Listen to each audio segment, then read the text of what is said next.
without actually eating port beforehand. Oh well. So, spawning in the bottom of Polar Night. In pink, 14 BearSloths. It is Fuinkaze. And the craftier player from Team Tl13. Our teal Protoss player is Bmineral.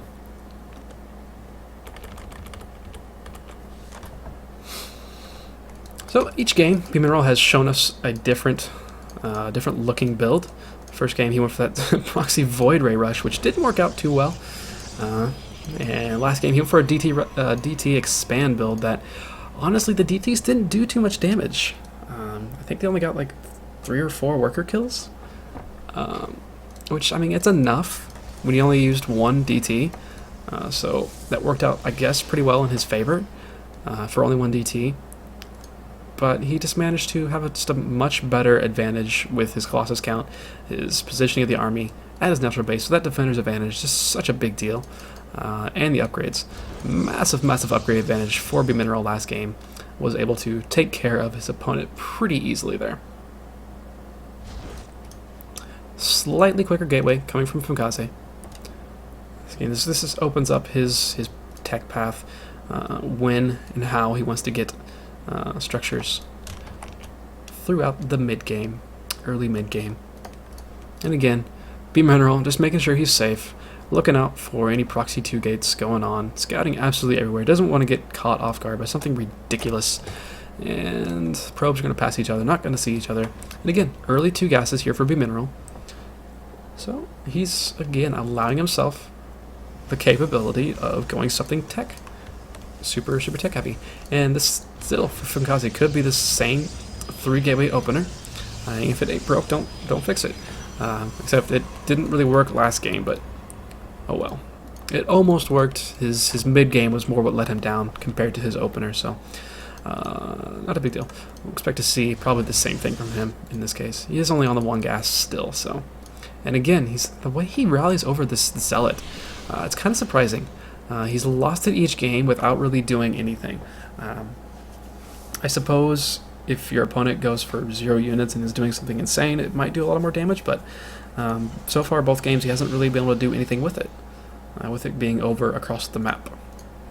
But again, it's going to be Zealot to Stalker, and I would like to see, we'll likely see 2 more gateways added on. That's probably as soon as this pylon finishes. He's going to add a couple more gateways, and Bmineral still has the choice of adding something heavy tech quite soon. I expect to see that. His first Stalker is on the way, so we'll meet the Zealot by the time he gets over there, and the Zealot's going to have to run away, or he can get kited and killed. Unless he stops here. Nope, gonna keep going. May as well. Okay, yep. 2 more gateways added in for Fuinkaze, so he's definitely opening up the same exact way all 3 games. Kind of surprising in a best of 3 series to not have any different looks, but again, that's another sort of meta choice to make, is where you don't even bother doing anything different and just trying to confuse your opponent in that regard. So going to be a Twilight Council again for Bmineral. The Zealot going to work. You know, honestly, I think the Zealot is his sole job is to keep his opponent in his main base so this pylon doesn't get scattered out. So he can stay with this pylon here.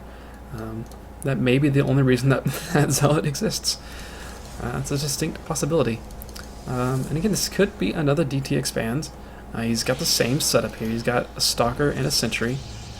And no choice out of the Twilight Council yet, and there's no proxy pylons anymore. There's a probe moving out, and he is going back here, so he could be proxying something, but it is actually another Dark Shrine, so he's just going to be proxying a pylon. But again, this is going to be a 3 gateway opener, and he's got those 4 Stalkers already. And I assume as soon as these 4 Stalkers don't really do anything, depending on the force field, nice force field, keeps those units back. Robo facility behind. Actually, these Stalkers are just kind of dancing. That force field's going to run up here in a moment. He doesn't have another force field. He could have run up there, and I think if he would have realized he would have done that, but there is an overcharge, so those Stalkers aren't going to be able to do too much. Is there going to be another force field? No, not quite. He's going to have to overcharge this. He does just that, and he can kind of wait this overcharge out if he wants, or he can just go for some units, which may not be the worst of decisions, honestly. Actually, he's going to try to supply block his opponent, which could be really, really annoying. now the Robo Facility is unpowered, and he's going for another pylon here. Another force field goes down, keeping those units back. DT Shrine is about 50% down there. And he hasn't seen it just yet. There is a proxy pylon available, eventually to work that in, but now Bmineral's in kind of a weird spot. The overcharge will eventually kill all these units. There's a few more down here at the natural. I'm not sure why he's still attacking up here. He hasn't killed really many workers. He's bringing in a couple more stalkers to fight an overcharge. Overcharge is now over, and now there's nothing but these probes. DT Shrine is finished, but Dark Templar are a little bit slow. So this is going to be difficult to still fend off. DT can't even get in there, actually. Probes were blocking his way, and now that the DT is there, I would kind of imagine Fuinkaze is going to back off, but I mean, he's got enough units where he can just continue to kill probes, and he's got a 29-14 probe lead right now, and he kept DTs from being warped in by his opponent. Observer already out. A Stalker and a Zealot warped in back home for Fuinkaze, so he's going to be safe from DTs across the field. But now it's 30 workers to 10. This DT is going to get in and get killed immediately. Even the Observer sitting at the ramp. This is rough. This is a rough start. This 3KW opener against DT Expand is not exactly how you want things to go. A second DT going to be trying to move in, but yeah, there is already this pylon here. He's going to try to... Nope. Run away, DT. Run away. He's going to run that DT away and make an Archon eventually. DT does finally take out the proxy pylon, but again, now there's a natural nexus coming up for Fuinkaze. He's 31 workers to 13 in favor of our pink Protoss player. And yeah, his opponent is in a rough spot. All he has are these two gateways at Robo Facility. He's got a nice amount of tech out, but he can't really use it because he doesn't have the economy to use it. He's got a lot of minerals right now, but expanding is gonna be difficult.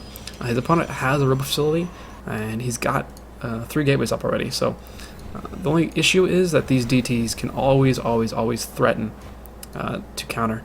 And actually, that's exactly what they're trying to do. Stalkers actually move across the map. They're not gonna push back against these DTs. I'm not sure why not, because these DTs, there's 3 of them, and now these Stalkers realize that, oh crap, I should probably come home. And he's kind of pylon block for a little bit. There is a cannon up. It's gonna be really nice for him there. But DTs will eventually kill the cannon. Cannon does go down, so there's no detection. The Observer will be coming back here in a moment, and eventually the army does come back. But now the worker count has evened up a little bit here, and for his troubles, he's basically even the worker count. So nicely done by Bmineral, making sure to keep his opponent back as much as possible. A couple of proxy pylons were made across the map, but now Fuinkaze's army or economy is in as bad a shape as his opponent. So despite having the second Nexus, which is going to help a lot more in this situation, his economy is hurting a little bit, and there's still that threat of DTs until he makes another cannon. He has 1 cannon in the main, no cannons at that natural just yet. And a pause coming down, some more stuff. Oh, oh, he's a nice fellow. I gotta say that. He got to say bye to his dad. A bunch of sentries warped in across the field, actually, for Fuinkaze. He really wants to be aggressive here. Is there no mothership core? There's not a mothership core out, actually, for either player. There's 1 immortal, a couple sentries, and a stalker here for Bmineral. And a bunch of just gateway units kind of naked here. Fuinkaze sees the natural nexus is up. He knows he can probably attack and do a good job. Kind of baiting a little bit. Actually, that's a free 100 minerals he just lost there. No reason to lose those minerals. But oh well. Actually, just completely trying to bypass that. Making sure his opponent, actually, that was a nice move. He forced his opponent, actually, oh, he force fielded that. Okay, I see. Fuinkaze force fielding his opponent into his own base. Kind of what you do against Zerg, but this works. Gonna kill the natural nexus now and probably just go back home. There's no DTs anywhere. No DTs.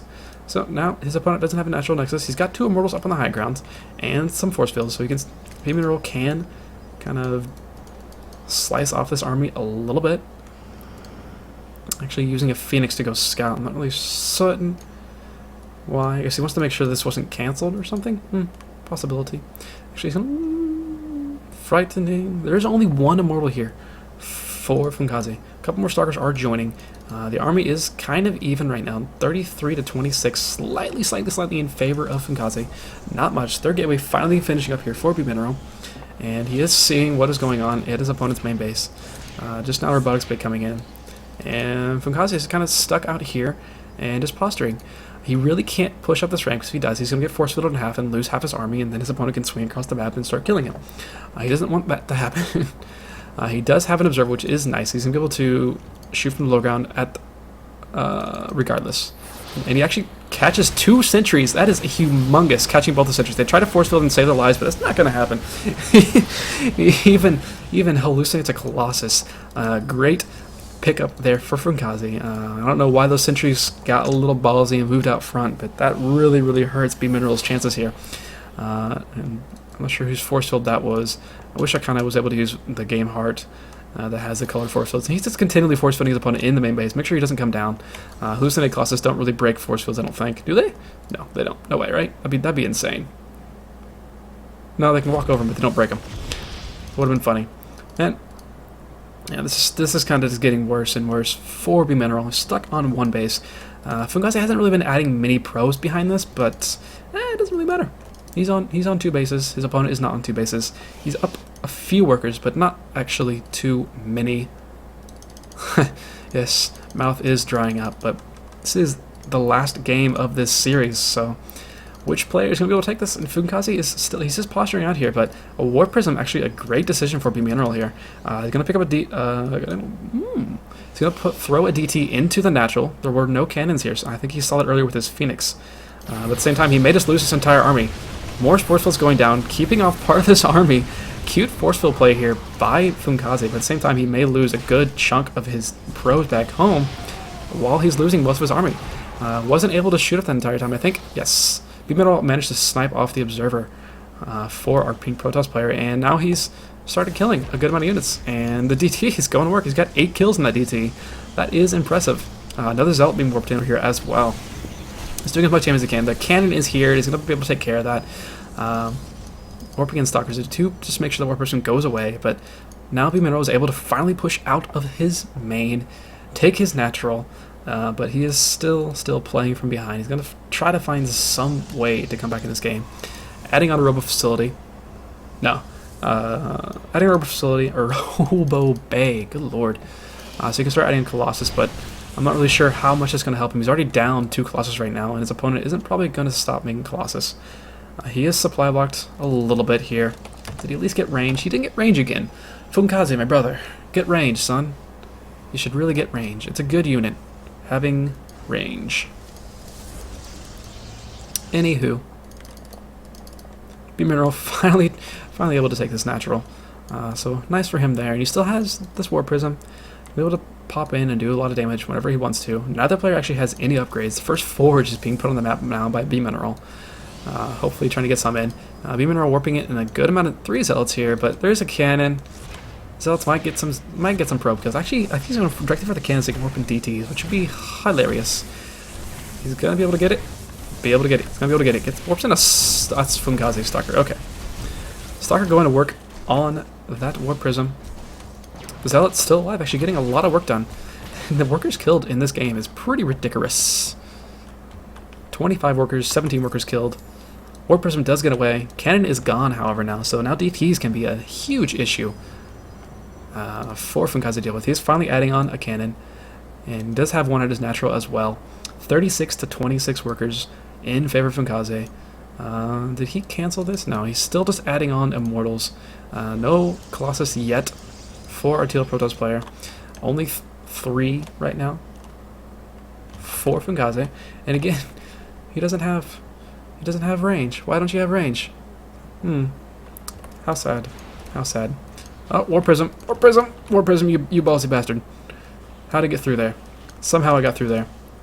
Foxy Pylon got scattered out, but it's still gonna complete. And now we're gonna finally have an engagement here. It's probably gonna be the end of this game. Time Warp going down, making sure that our army cannot get away. Hallucinated Colossus dies pretty much immediately, but 3 Colossus, even without range, not really a big deal when you're facing just a ground army. And 170 supply to 40 supply. Bmineral is gonna call GG. Well played there. Nice series.